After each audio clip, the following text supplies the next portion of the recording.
nós vamos usar aquele esquema básico, também vou ser bem rápido nele, porque como eu já disse em outros cursos, este esquema, o ideal é que depois cada um pegue, leia, analise, estude, porque se a gente for entrar em cada detalhe do esquema, a gente passa o resto da tarde só nesse esquema. É um esquema muito rico, parece que já tem gente começando a dormir, né?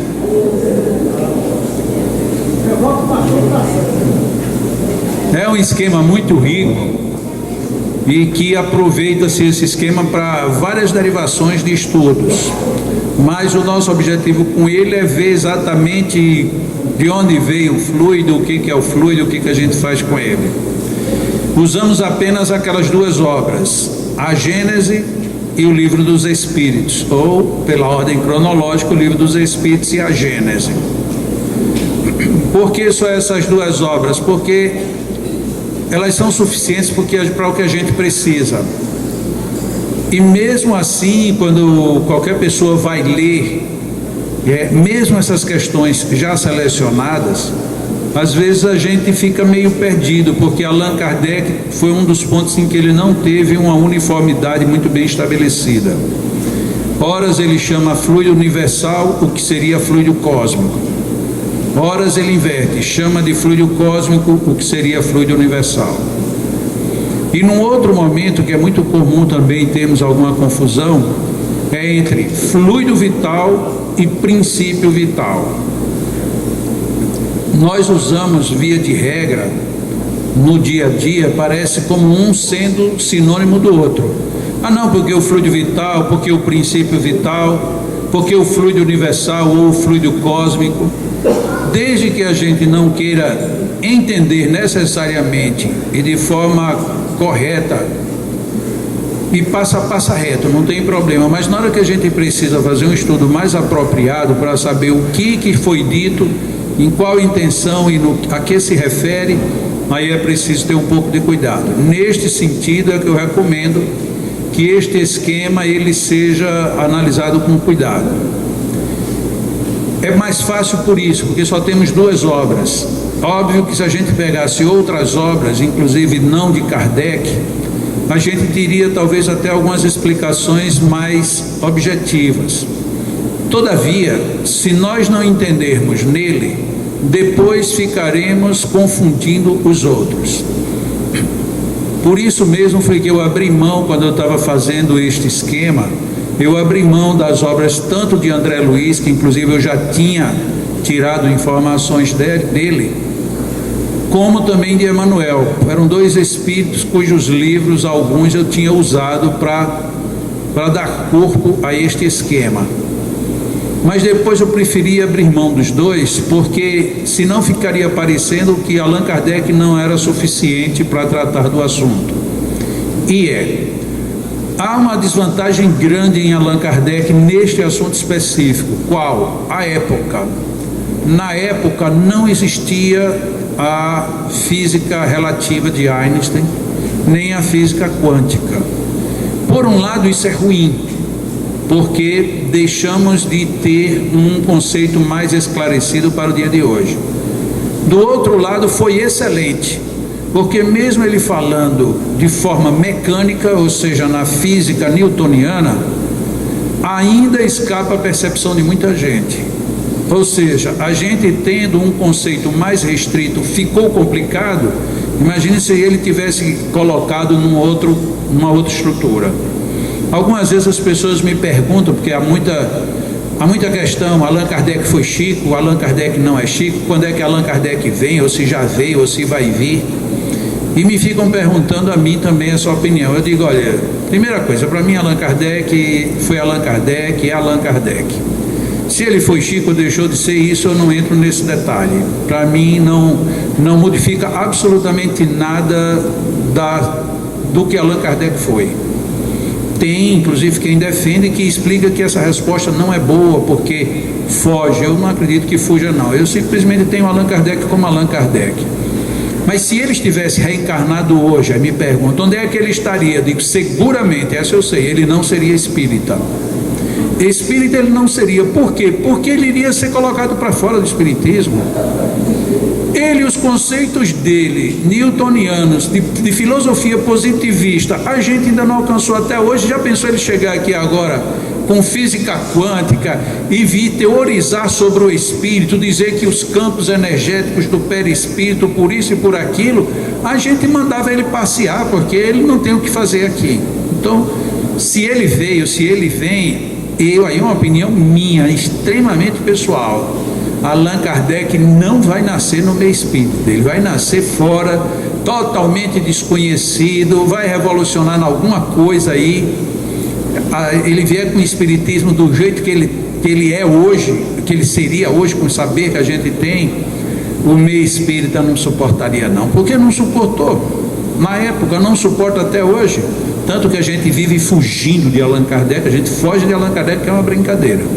Então eu creio que Allan Kardec estaria em algum lugar, ou estará, ou já esteve, ou vai vir, ou veio, mas na casa espírita, não, porque tem um espírita que eu conheço lá em Sorocaba, lá, não é ele, na minha opinião, não é ele. Diga, você acha que é ele?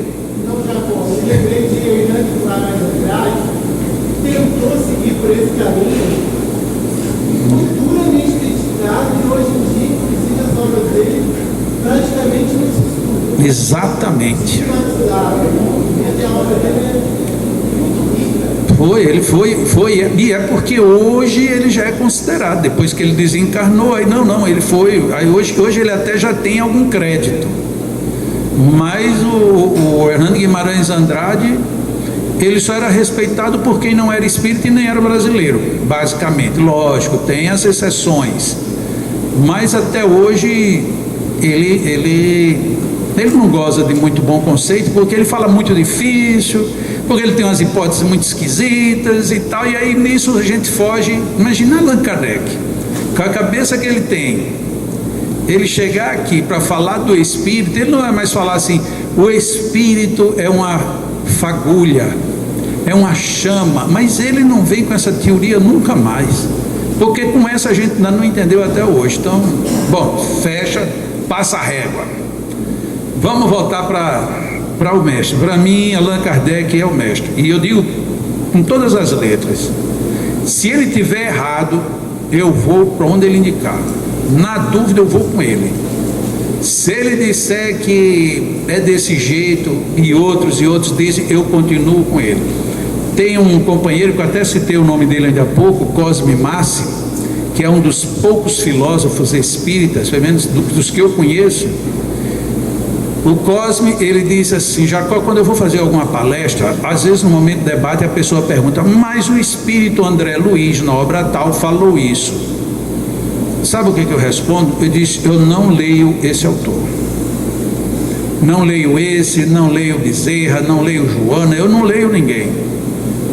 Como era uma conversa particular, ele disse, é claro que eu leio, Jacó, mas eu, em palestras, em apresentações, eu sou Allan Kardec e Allan Kardec de novo.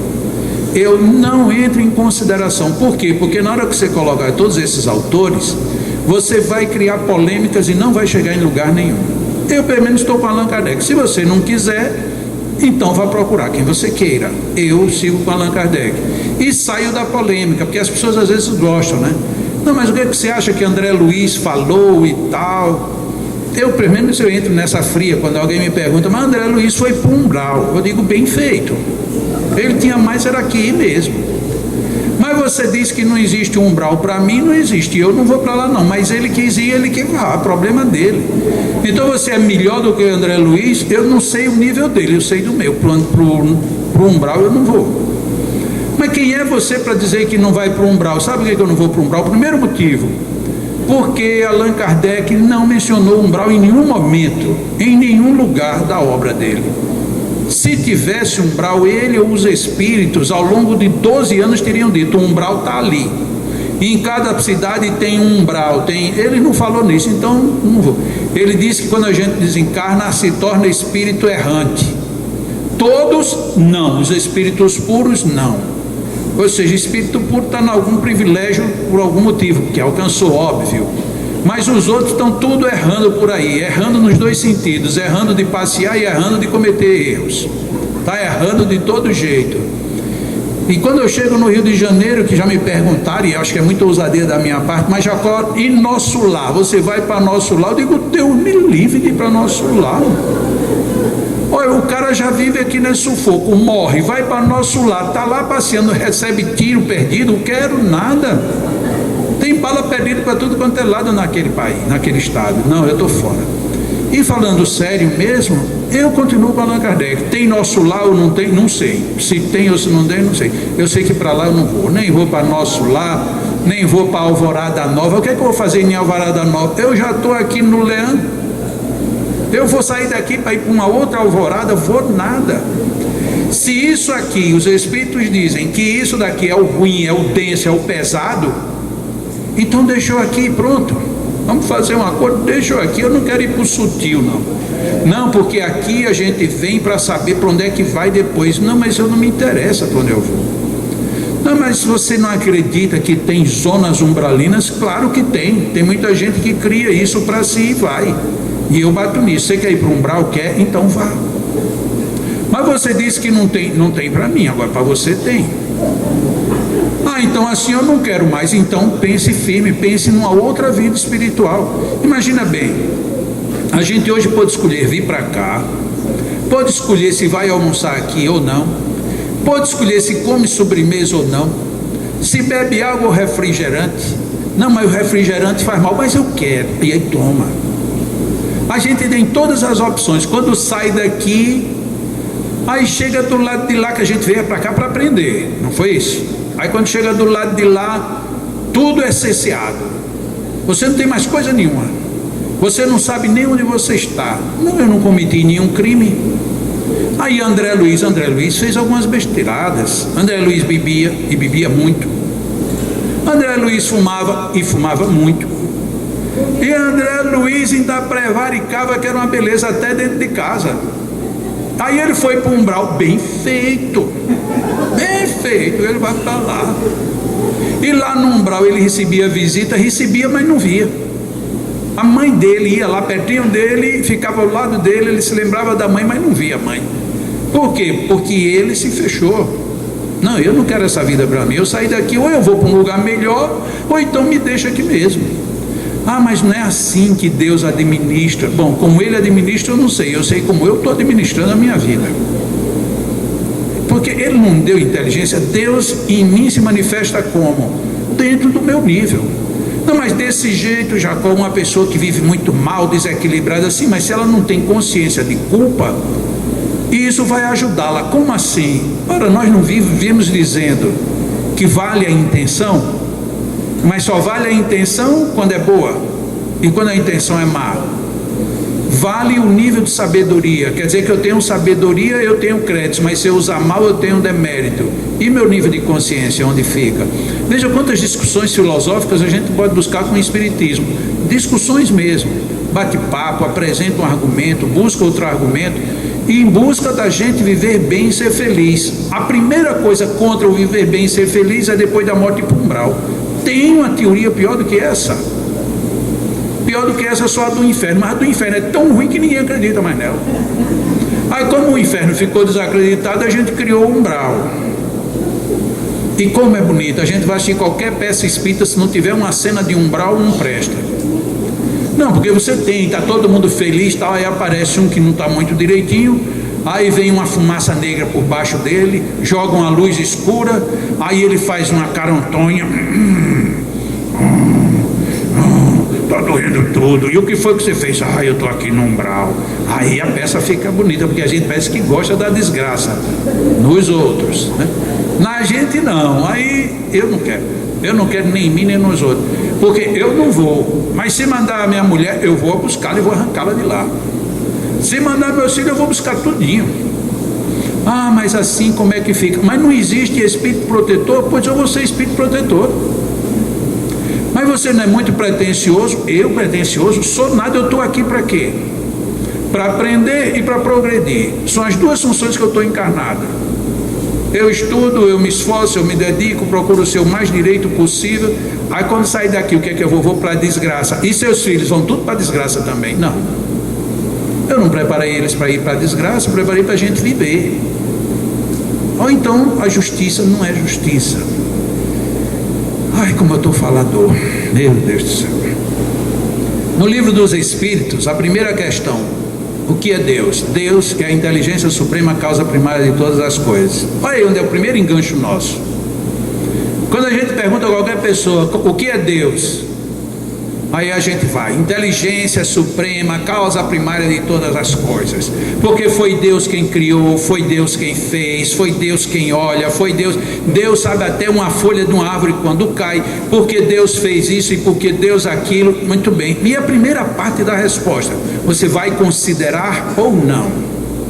E qual é a primeira parte da resposta? Inteligência suprema. Sabe por que a gente não discute isso? Porque a gente vive dizendo diferente. Deus é amor. Mas peraí, segundo o que os Espíritos nos colocaram, Deus, antes de ser amor, Ele é a inteligência suprema. E esse negócio não dá certo não. Como é que a gente no meio espírita agora vai dizer que a gente tem que ser inteligente antes de ser amorável? Não, mas veja bem, você não vai me dizer que a inteligência é mais importante. Não, Deus é a inteligência suprema, primeira parte da resposta. Não é o amor supremo, não é a essência psicológica profunda, não, Ele é a inteligência suprema. A gente não quer discutir isso, a gente quer discutir que Ele fez tudo. Então quer dizer que Ele fez o mal? Não, Ele fez o bem, mas e pela escuridão nossa, aí se transforma no mal. Mas não, Ele não fez tudo? Não, mas aí a gente discute, a gente encontra todas as filosofias, mas a inteligência suprema a gente se engasga nela. Imagine bem, se eu chegar num centro espírita, lhe pedem pela primeira vez: Vânia, venha fazer uma prece. Aí Vânia chega e diz assim: Deus, inteligência suprema, dá-me, Senhor, inteligência, sabedoria, o poder de eu lucidamente decidir, inclusive as palavras da minha oração, que a tua inteligência. E ela fizer uma prece de 1 minuto e meio falando só de inteligência, ela muito dificilmente vai ser convidada para fazer outra prece, porque ela não falou de amor. Como que se todo mundo soubesse o que é amor ou amar. Parece que a coisa mais fácil do mundo é o amor, porque o amor, aí a gente treme a voz, fica de beiço moda. O amor que movimenta, porque o amor, pois é, Deus é a inteligência suprema.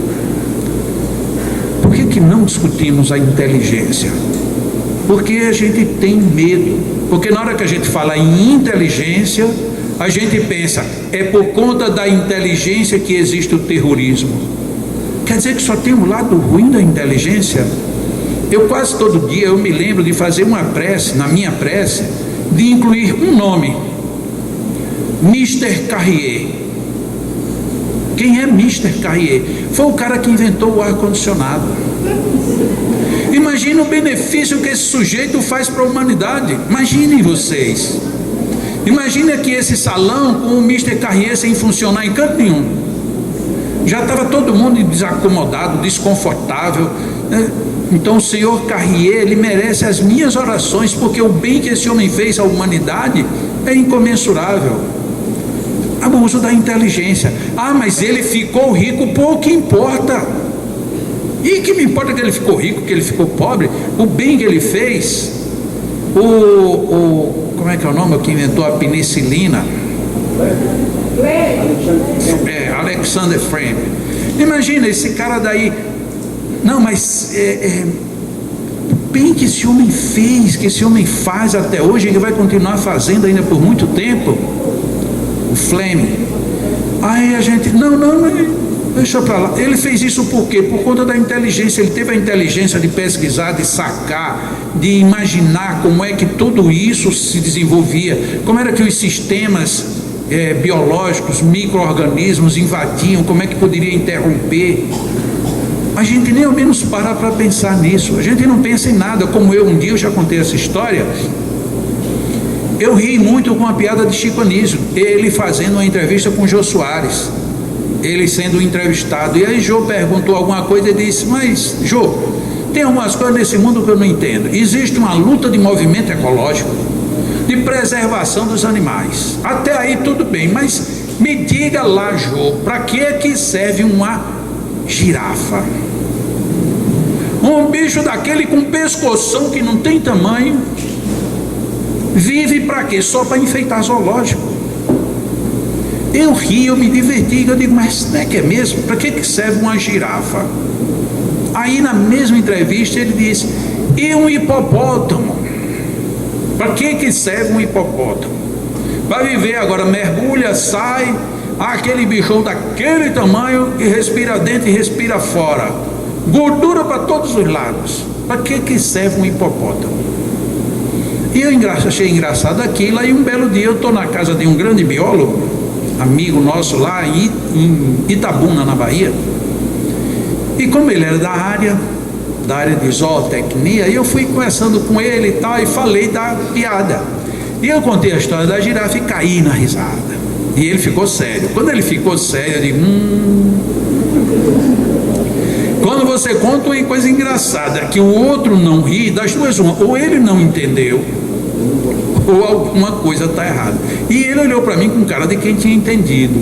Aí a gente dá uma mancada, mas a gente não se conforma em dar uma mancada, a gente tem que ter certeza que a mancada foi dada mesmo, né? Aí eu tinha contado até ali, ele ficou sério. Eu digo: você não entendeu, é que a girafa tem aquele pescoção enorme. Para que serve uma girafa? Inclusive uma girafa, eu não sabia, uma girafa só dorme 2 horas. Você sabia disso? Claro que você sabia, né? E ele: bem sério. Eu digo: realmente eu dei uma mancada, agora eu tenho que esperar para saber qual foi a mancada que eu dei. Ele disse: Jacó, você já imaginou que o que funciona no corpo humano, tudo, no corpo inclusive dos animais, quem é que comanda tudo? Eu digo: a pulha. Aí vem uma pulha. Aí eu digo: eu vou responder dentro do meu raciocínio. Disse: o cérebro. Ele disse: exatamente, é o cérebro. Onde é que fica o cérebro da girafa? Me diga aí, o que você acha, onde é que fica o cérebro da girafa? Eu digo: ele está querendo me pegar. E eu não alcançava a história. Eu digo: olhe, pelo que eu deduzo, está lá em cima. Ele disse: pois é. E para o cérebro funcionar bem, o que a gente precisa? Eu digo: aí eu já fiz até aquele personagem do Chaves, sistema nervoso. Ele disse: mas para essas informações continuarem indo e vindo, precisa de alguma coisa com vida. O que leva a vida lá para o cérebro? O sangue? Ele disse: exato. Eu digo: sim, e para que serve uma girafa? Eu digo: em princípio, deveria servir para muita coisa, inclusive para a gente estudar. Eu digo: estudar girafa. Eu não resisti, ainda achei que eu estava sendo engraçado. Ele disse: Jacó, no dia que o homem se dispuser a estudar o sistema cardiovascular de uma girafa, que faz pulsar lá embaixo, jogar o sangue lá em cima, e esse sangue vai e volta através dos pulsos cardíacos, inclusive dando a este animal a possibilidade de dormir 2 horas apenas, sem sentir qualquer perda ou cansaço. Você não acha que o homem tem muito a aprender com a girafa? Naquelas alturas eu já era para ter me rendido, porque de fato, mas eu não me dei por vencido. Olha que arrogância, isso é arrogância. Eu disse: mas eu não preciso tanto, porque meu pescoço é muito pequeno. Ele disse: Jacó, ainda bem que você não é hipertenso, não é? Ele sabia que eu era. Eu digo: eu fiquei bom já. Ele disse: pois se você estudasse melhor seu coração, já que você tem um pescoço pequeno, seu cérebro deveria funcionar melhor. Eu digo: já chega, vamos parar por aqui, porque não adianta continuar essa conversa. Chico Anísio tinha para que dizer aquilo, né? Aí essas alturas eu fiquei com raiva de Chico, de João, eu fiquei com raiva de todo mundo, porque quanto mais eu intervinha, mais eu mostrava a minha ignorância. E ele calmamente, enquanto eu falava e ria, ele vinha bem calmo, ele deixava eu falar, eu sorria, depois que ele vinha colocar. Quantas vezes a gente tem feito isso em espiritismo? O espiritismo é uma coisa tão engraçada, aquilo que eu contei de manhã, os meus filhos põem a mão sobre a água para magnetizar. Aí teve um dia que Lu estava fazendo faculdade, e quando terminou o evangelho, a gente bebeu a água, e quando a gente deu por si, não tinha mais água. Aí um dos filhos chegou e disse assim: eita, não tem água para a mamãe. Eu, bem displicentemente, disse: claro que tem. Vai ali no filtro ou na geladeira e pega e põe um pouco para ela. Pai, não é a mesma coisa. Uau! Se como assim? Não é a mesma coisa, pai. O senhor se lembra que a gente colocou uma energia e que os espíritos aumentaram a energia? Eu quase chorava de emoção, porque de repente você estava ali com uma criança de 5 anos de idade falando algo que nós, às vezes, com 20 anos de espiritismo, preferimos deixar lá que os espíritos magnetizem. Digo, meu Deus, como a vida é sábia, desde que a gente esteja atento. Voltemos aqui para o nosso esquema, que eu disse que ia falar muito pouco dele, e realmente eu não falei nada até agora, né? Então vocês vejam como eu sou fiel ao que eu digo. Eu já falei de tudo, porque tem gente aqui que já chegou aqui de lá da mesa para cá quase dormindo. Tem gente inclusive que já deu um cochilo, mas eu vou fazer de conta que eu não vi. Então vamos em frente, porque vocês vão ver, eu falei isso tudinho, brinquei, todo mundo riu, ninguém dormiu. Se eu falar agora 5 minutos só do esquema, depois eu vou chamar alguém aqui em cima só para contar para mim, porque aí é uma contabilidade difícil, não dá para contar quantos vão se concentrar, que essa é a expressão. Espírito é bom porque não dorme em palestra, eles se concentram e se desdobram. E quando você vai falar e pergunta: mas você estava dormindo? Não, eu escutei tudo. Se então comenta aí, diz: não, mas eu escutei, mas fica aqui, ó, aqui. Tá? Fica aqui aonde? Só Jesus sabe, né? Porque não está em canto nenhum, já passou. Nessa hora nós somos bons teóricos. Não, porque tudo não é o Espírito. Eu posso estar dormindo, mas o Espírito está aqui. Mas se fosse para você aprender só como Espírito, não tinha para que você estar encarnado. Vá para lá, quer ir para lá, de volta? Não, então eu vou abrir os olhos. Deus, inteligência suprema e causa primária de todas as coisas. Inteligência, algo que a gente precisa desenvolver. Allan Kardec sintetiza a função primordial do espiritismo: desenvolvimento. Primeiro, intelecto. Segundo, moral. Não é que ele quis priorizar, é que o intelecto é quem atrai a moral. Dedução de Jacó, não é? Não, ele perguntou aos espíritos. Onde? No livro dos Espíritos. E não foi só uma vez que ele perguntou, ele deu curvas e lá na frente ele pegava os espíritos de novo. E os espíritos foram consistentes até o fim. A inteligência é quem enseja o desenvolvimento moral, porque no dia que você entender tudo, você se moraliza. Enquanto você faz sem saber porquê, você fica sujeito a mudar a qualquer hora. É assim que funciona. Aí a gente tem um medo da inteligência, porque a gente só tem inteligência pensando no mal. No dia que a gente se lembra da inteligência pensando no bem, a gente diz: é verdade. Porque não precisa ir muito longe, basta a gente imaginar: nossa, e como é que surgiu a Terra? Por mais esdrúxula que seja a teoria do Big Bang, ou mundo em expansão, ou seja lá o que for, as cordas, é complicado demais imaginar que isto aconteceu um dia e que depois de tantos milênios chegamos ao que estamos hoje. É muita complexidade para ter sido o acaso. Então essa complexidade tem um nome: inteligência suprema. Porque imagina como é que se consegue coordenar tudo. E se a gente pensa reencarnatoriamente, eu nasci em Teresina, no Piauí. Um belo dia meus pais inventam de vir morar em Natal. Aí eu de repente conheço A, conheço B, conheço C, e por conta disso eu prefiro estudar este ramo e não aquele. E dentro desse ramo que eu estudei, não era necessariamente o que eu queria. Chega um dia que eu digo, isso aqui não me serviu de nada, quando eu vou para o que eu quero, e sem aquilo ali eu não teria chegado onde eu queria. Em termos espíritas, comecei a estudar magnetismo a contragosto, porque o meu propósito era estudar sobre suicídio.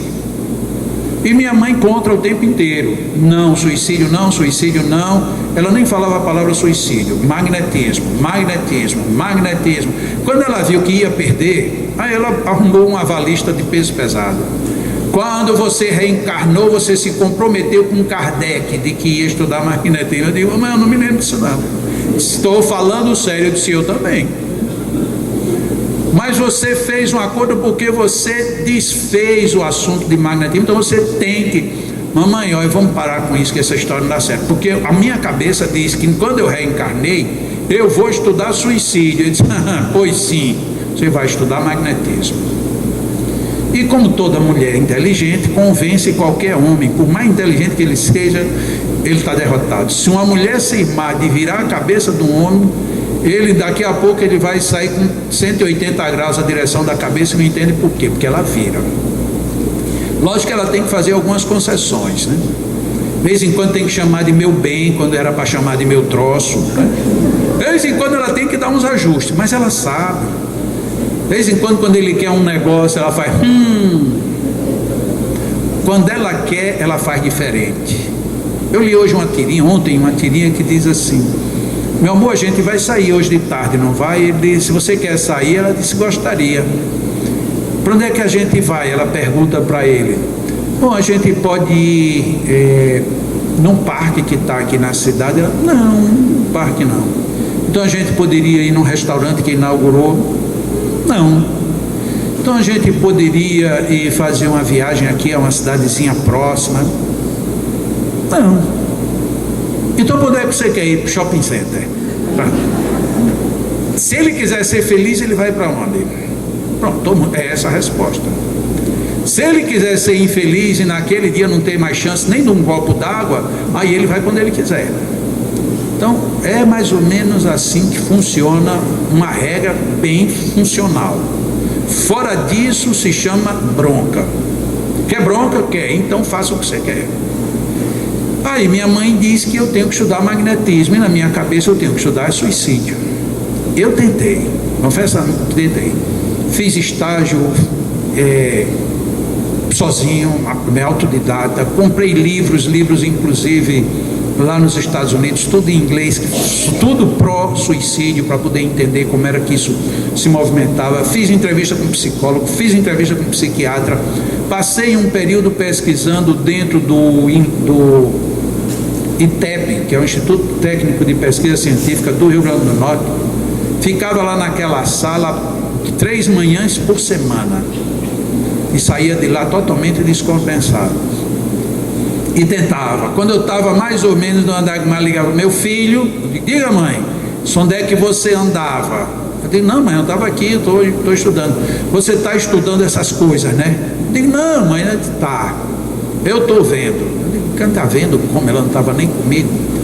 Mas o danado é que ela via mesmo, ela sabia. Bom, eu largo do suicídio e vou para magnetismo. Do magnetismo, um belo dia eu chego na depressão, estudo a depressão.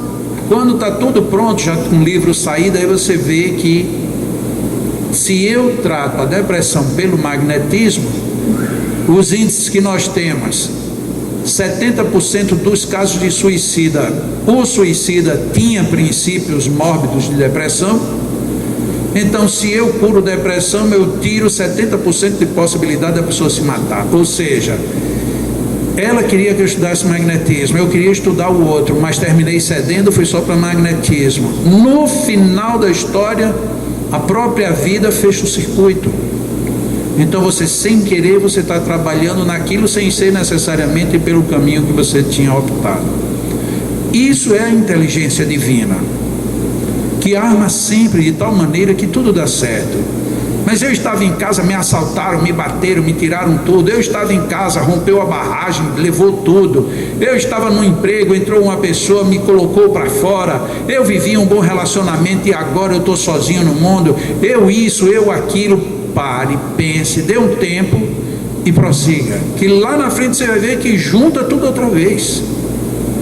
Então há um ciclo de inteligência em nosso derredor chamado ciclo divino, e esse ciclo divino, ele, como vamos colocar aqui bem claro, Deus não faz garrafa de água mineral, ele não faz nem mais a água, nem muito menos é ele quem administra o processo de como a água é ingerida e de como ela é expelida.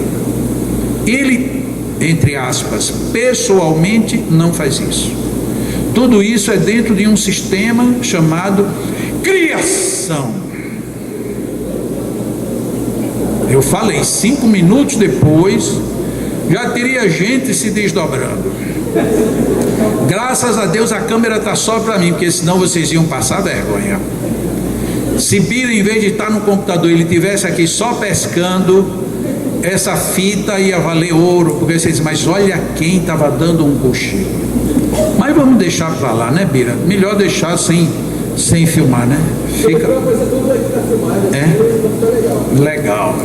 Então daqui a mais 5 minutos você vai dar um giro aqui, porque o negócio tá pegando. Mas vamos lá. Certo. Na criação, então, Deus tem a propriedade agora sim de que tudo se estabeleça dentro do princípio divino. Não é princípio divino com D minúsculo, é princípio divino com P e D maiúsculo. Então, originariamente da grande sabedoria, a sabedoria divina. Vejam como os gênios, eles têm uma proposta. Como eu estou falando em espiritismo, vou falar do grande gênio espírita que se chamou Allan Kardec, ou se chama Allan Kardec. Quem já leu a prece, ou as preces espíritas que tem no final do Evangelho segundo o Espiritismo, ele só começa dizendo Deus. Desde a primeira vez, eu muito jovem, quando eu vi aquilo, eu digo, tem alguma coisa estranha aqui, por que ele começa com Deus e não com Jesus? Porque até então, todas as preces que eu vi, era Jesus, era Dr. Bezerra de Menezes, era irmãos superiores. Eu digo, mas Allan Kardec é muito inteligente mesmo, porque ele disse, eu vou atirar daqui para cima para receber alguma coisa, e então eu atiro porque está mais alto, porque se não chegar lá, onde chegar já chegou em bom tamanho, porque se eu atirar aqui e meu tiro não chegar, eu estou perdido com a minha prece. E aí ele até coloca lá no Evangelho que talvez fosse essa a melhor condição, a gente começar rezando por Deus, pede a Deus. Tem um companheiro nosso aqui do Leão, que um dia desse ele chegou e me fez essa curiosa pergunta recentemente, há 2 semanas.